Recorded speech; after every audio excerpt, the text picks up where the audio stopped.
प्रतीक प्रतीक एक मिनट प्रतीक आपके शो में भी कई बार मैंने सुना ओल्ड पेंशन स्कीम का नाम, लग रहा था कि वोट भी उस पर पड़ेगा।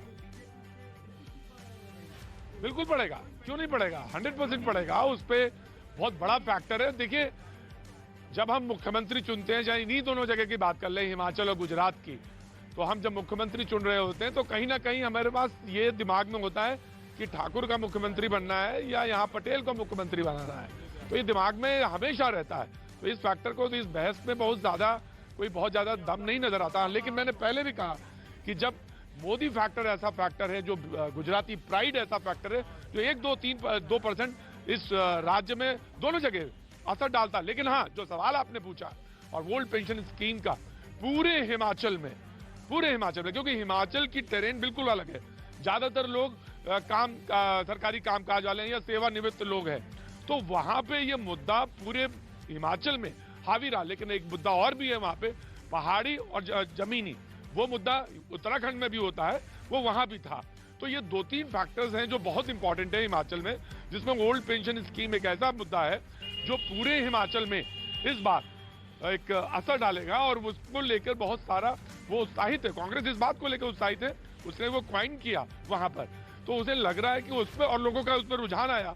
हर शो में लगभग 10 शो किए मैंने, तो काम जो धामी जी करके वो हर जगह ओल्ड पेंशन स्कीम का। प्रतीक, जो काम धामी जी करके, ब्रिजेश कुमार सिंह यहाँ पर, ब्रिजेश जी जो काम धामी जी करके उत्तराखंड में सत्ता की अदला बदली का इतिहास बदल गए, जयराम जी कर पाएंगे?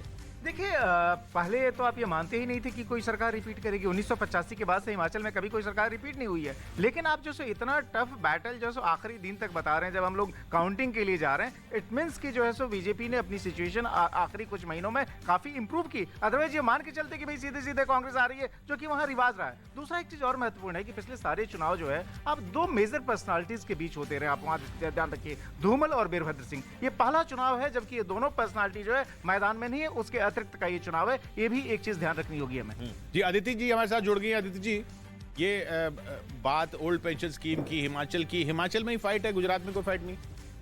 गुजरात में तो कोई फाइट नहीं नजर आ रही, क्योंकि कांग्रेस का खेमा भी बहुत प्राइवेटली यही बोल रहे हैं कि मुश्किल लग रही है। पब्लिकली बोल रहे हैं अब तो। हाँ, तो पब्लिकली बोल रहे हैं। और हिमाचल में ऑब्वियसली, बिकॉज जैसा कि ऑल पैनलिस्ट ने कहा कि ट्रेडिशन बदलने का रिवाज रहा है 1980। तो मतलब सिर्फ ये जो रिवाज है उसी के भरोसे है कांग्रेस, उसी के भरोसे कांग्रेस है। और ओपीएस नहीं, ऐसा नहीं है कि कांग्रेस ने मुद्दे नहीं उठाए, लेकिन भाजपा बहुत अच्छे से क्लोज फाइट में रही।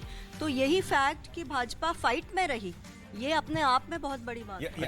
बीजेपी के बागी, बीजेपी गलती करे, रिवाज चल रहा है, मतलब बैट्समैन गलत शॉट लगा दे, आप अपनी बॉल में कुछ नहीं ध्यान देंगे। ये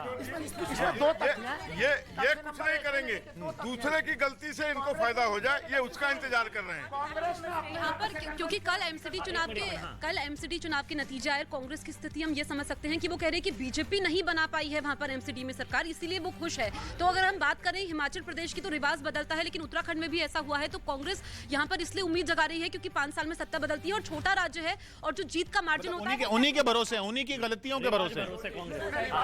राहुल 20 सेकंड में खाली मैं कह रहा हूँ कि देखिए, वहाँ पे बागी उम्मीदवार कांग्रेस के भी हुए थे, लेकिन प्रियंका गांधी ने काफी जाके मेहनत किया। अब माननीय प्रधानमंत्री जी ने फोन भी किया, फिर भी वो बागी बैठे नहीं। तो अब ठीक है, अच्छा, हिमाचल गया तो प्रियंका जिम्मेदार? एक मिनट, अगर हिमाचल गया तो प्रियंका जी जिम्मेदार ना? देखिए वहाँ पे रहेंगे, देखिए क्या सवाल है, फिर संगठन जिम्मेदार? आपने बोला प्रियंका जी ने मेहनत करी, हिमाचल गया तो प्रियंका प्रियंका जी ने काफी कठोर एक मुद्दा और जिसके ऊपर बात होनी चाहिए, परिणामों से पहले हिमाचल के अंदर ये बाड़ेबंदी क्यों शुरू हो गई है कांग्रेस की? भाई अगर आप लोग सोचिए कि आप लोग प्रलोभन नहीं, मंडी लगा के, तो भाई आप लोग खरीद के बैठे हुए हैं तमाम चीजों को टिकट देते क्यों हैं जो मंडी लगा करके बैठ जाते हैं? क्या हो भाई, हमें खरीदो। अच्छा, अपने भारतीय जनता पार्टी क्यों अपने, तो आप रिजॉर्ट पॉलिटिक्स में बीजेपी के विधायकों को भी हम लोगों ने देखा, कोई नहीं बचा। किशोर जी, ये तो रियलिटी है। रिजॉल्ट पॉलिटिक्स में आप भी रहे हैं, आप अपने भी विधायक को ले जाके रखे हैं। किशोर, देखिए, ओपीएस का मुद्दा है, बट मैं वहाँ पे जब गई तो जो गैर सरकारी लोग हैं, जो उनका ये मानना था कि सरकारी लोगों का कभी पेट नहीं भरता, इनको कभी संतुष्टि नहीं होती।